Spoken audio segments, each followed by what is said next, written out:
When Élise Beaumont looked in the mirror for the last time, she didn't see her reflection. She saw her grave. The tombstone bore her name, her date of birth, and a date of death. 3 days in the future. She screamed and shattered the mirror with a chair. But it changed nothing.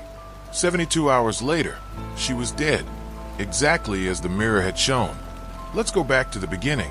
It was October 2018, and Élise Beaumont, 29 years old, a French literature professor in Lyon, had just inherited the family home, a magnificent 19th century mansion in the Croix-Rousse district. Her great-aunt Marguerite had died at 87, alone, in this house where she had lived her entire life. Élise barely remembered her, a strange old woman who lived in seclusion, refusing all visitors, even family. The notary had been clear. The house and all its contents now belonged to Élise. But he had added something strange when handing her the keys. "Your great-aunt left a letter," she said, to read it before entering the house. Élise had taken the yellowed envelope. She hadn't opened it. Not yet. The house was exactly as Élise imagined. Dark, dusty, filled with antique furniture covered in white sheets. The electricity still worked. The rooms were large with high ceilings. A living room, a library, a formal dining room, upstairs for bedrooms, and at the end of the hallway, Marguerite's room. Élise opened the door. The room smelled musty and something else, a scent of withered roses. The bed was made, the curtains drawn, and on the opposite wall, dominating the room, stood the mirror, immense, baroque. The golden frame was carved with incredible complexity. Faces, vines, strange symbols. The glass was ancient, slightly cloudy, giving reflections a dreamlike quality. Élise approached. She looked at herself in the mirror. Her reflection seemed normal, but there was something about the way the light moved across the glass, as if the mirror were alive, breathing, watching. That night, Élise slept in one of the guest rooms. She didn't want to sleep in Marguerite's room. Not yet, but she couldn't stop thinking about the mirror. It drew her in a way she didn't understand. The next morning, she finally opened her great-aunt's letter. The trembling handwriting covered 3 pages. Élise read, and her blood ran cold. The letter explained the mirror's history. It had been made in 1842 by a master craftsman named Auguste Moreau. It was intended for the Countess de Beaumont, Élise's great-great-grandmother. But Moreau was obsessed with the occult. He had infused the mirror with something. A ritual, a curse, a power. The mirror didn't just show reflections. It showed the future. But not just any future. It showed death. Your death. When you really looked at it, when you stared long enough, it showed you how and when you would die. The Countess had discovered it first. She had seen her own death in the mirror, a fall down the stairs. 3 weeks later, she had tried to avoid it, staying in her room, avoiding the stairs. But fate had found a way. A fire. She had run, had tripped on the stairs, exactly as the mirror had shown. Since then, every member of the Beaumont family who had looked in the mirror had died. Some quickly, others slowly, but all exactly as the mirror had predicted. Marguerite's letter begged Élise, never look directly at the mirror, never stare at it too long, and above all, destroy it, burn it, free the family from this curse.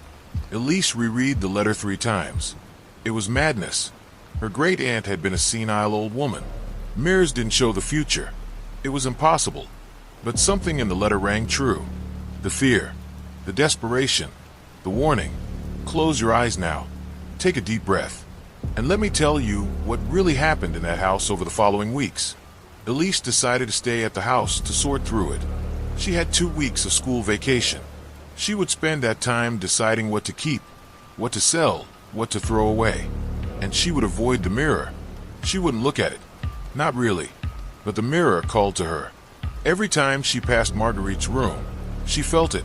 An attraction. A consuming curiosity. What would she see if she looked? Her future? Her death? Was it even real? The first week went well. Élise sorted boxes, organized papers, contacted an auction house for the furniture. She avoided Marguerite's room, kept the door closed. But the dreams began. Every night, she dreamed of the mirror. In her dreams, she looked at it. and it showed her things. Blurry images, scenes she didn't understand. A car accident, a hospital, a grave. The second week, Élise gave in. It was late at night. She was alone, tired, curious. She entered Marguerite's room, approached the mirror, looked at her reflection. For a few seconds, everything seemed normal. Her face, her tired eyes, her loose hair. And then the reflection changed. Subtly at first, the light in the mirror seemed different, darker, and her face. It looked older, exhausted, terrified. Élise blinked. The reflection returned to normal. She stepped back. Her heart was pounding. It was her imagination. Fatigue. Nothing more. But that night, she had the most vivid dream.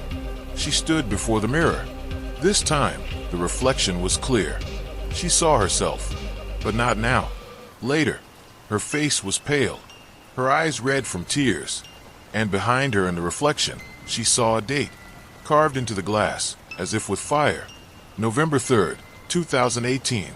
10 days away. Élise woke up sweating. She checked the date. October 24th.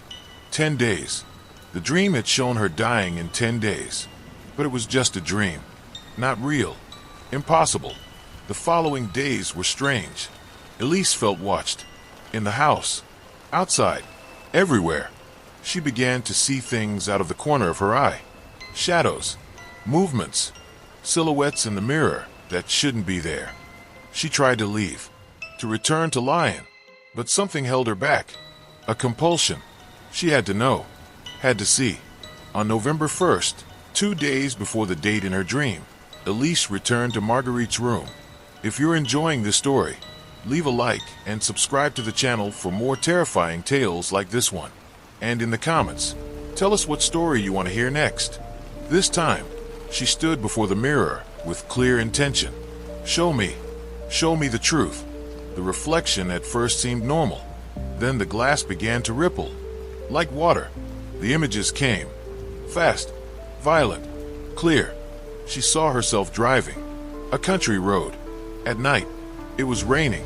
Her hands on the wheel were shaking. She was crying. Looking in the rearview mirror, something was chasing her. Not a car. Something else. A shadow in the rearview mirror. Growing. Getting closer. She was speeding up. Losing control. The car left the road. Flipped. Rolled. Metal twisting. Glass breaking. And then darkness. The mirror showed something else. Her body. In a coffin. Her parents crying. A funeral. And the tombstone. Élise Beaumont. 1989 to 2018. The date. November 3rd. Élise screamed. Stepped back. Grabbed a chair. Threw it with all her strength at the mirror. The glass shattered. Shards flew everywhere. The golden frame cracked. The mirror was destroyed. Élise left the house immediately. Took her car. Returned to Lyon. She would never come back. Would leave everything behind. The mirror was broken. The curse was over. But that night, on November 3rd, 2018, Élise couldn't sleep. She was restless, anxious. At midnight, she received a phone call. The notary. There was a problem with the house documents. She had to come back. Right away. It was urgent. Élise hesitated, but the notary insisted. She took her car. The road was dark, rainy, exactly as the mirror had shown. And as she drove, she looked in the rearview mirror. There was something behind her. Not a car. A shadow. Growing. Getting closer. Exactly as in the vision. They found Élise's car the next morning, crushed at the bottom of a ravine. She had died instantly. On November 3rd, 2018. Exactly as the mirror had predicted. The police investigated. The phone call from the notary? He had never called. There was no problem with the documents. No one knew who had called Élise that night, or why she had taken a road. The Beaumont house remained empty for 2 years. Then it was sold. The new owners renovated, threw out almost everything, except one thing they found in the attic. The pieces of the mirror, broken but still there. They glued them back together, restored the frame, put the mirror back in the master bedroom. The husband was the first to really look at it. 3 weeks later, he died in a work accident. His wife tried to sell the mirror, but the night before the sale, she looked at it. She saw her own death. A month later, she was dead. The Beaumont Mirror still exists. It has been sold 7 times since Élise's death. Every owner has died. Some try to destroy it, but the mirror always repairs itself, always comes back, and continues to show the future to those who dare to look. If you're searching for an antique mirror online, be careful. Check the origin, because somewhere, someone is selling the Beaumont Mirror right now, and it's waiting for its next owner, its next look, its next victim. This is the true story of Élise Beaumont and the cursed mirror of Croix and Lyon. The mirror still exists, and it still shows the future. Your future, if you dare to look.